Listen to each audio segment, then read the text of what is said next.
राम राम. प्रत्येक मनुष्य आपल्या जीवनामध्ये द्वंद्वाला सामोरं जावं लागतं प्रत्येकांना. द्वंद्व म्हणजे काय?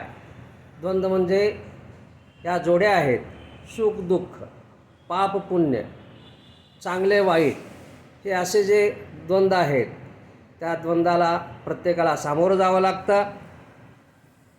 प्रत्येकानं चांगल्या गोष्टी वाढवाव्यात आणि वाईट गोष्टी कमी कराव्यात. इंग्रजीमध्ये म्हणतात बी पॉझिटिव्ह, थिंक पॉझिटिव्ह. परंतु माझं मत वेगळं आहे, माझा सिद्धांत वेगळा आहे. प्रथम बी पॉझिटिव्ह किंवा पॉझिटिव्ह थिंकिंग करण्यापेक्षा निगेटिव्ह थिंकिंग कसं कमी करता येईल त्यावरती जास्त भर द्यावा. वाईट विचार कमी करावेत.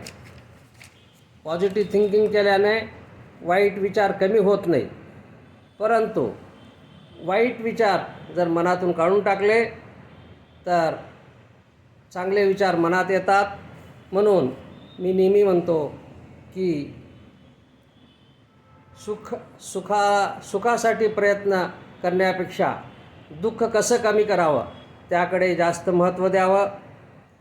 पुण्याची गंगाजळी वाढवण्यापेक्षा पापाचं बॅलन्स कसं कमी करावं हे आता अगोदर प्रथम बघावं. मनुष्य हा सुखीच आहे, मनुष्य हा पवित्र आहे, मनुष्य हा शुद्ध आहे. फक्त काय झालेलं आहे, मनावरती, या जीवावरती, या आत्म्यावरती मळवट चढलेलं आहे. ते मळवट दूर करणं महत्त्वाचं आहे. कोणाला मदत करण्याच्या अगोदर दुसऱ्याचं वाईट करू नये, दुसऱ्याचं वाईट चिंतू नये. तर हे जे मनावरती मळवट चढलेलं आहे ते कमी करावं. आता गृहिणीचं उदाहरण घेऊ.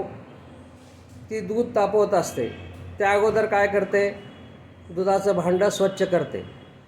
दूध कितीही शुद्ध असलं तर अशुद्ध भांड्यामध्ये जर तापवलं तर दूध फाटून जातं. त्याप्रमाणे आपण कितीही चांगलं वागलो, परंतु मनात जर वाईट वृत्ती असली तर ते चांगल्या वागण्याचा काही परिणाम होत नाही, चांगल्या वागण्याचा काही फायदा होत नाही. म्हणून वाईट वृत्ती, नकारात्मक गोष्टी ह्या अगोदर प्रथम कमी कराव्यात. आपण पवित्र आहोत, शुद्ध आहोत. नकारात्मक गोष्टी कमी झाल्या की सर्व चांगलं होतं. ओम तत्सत.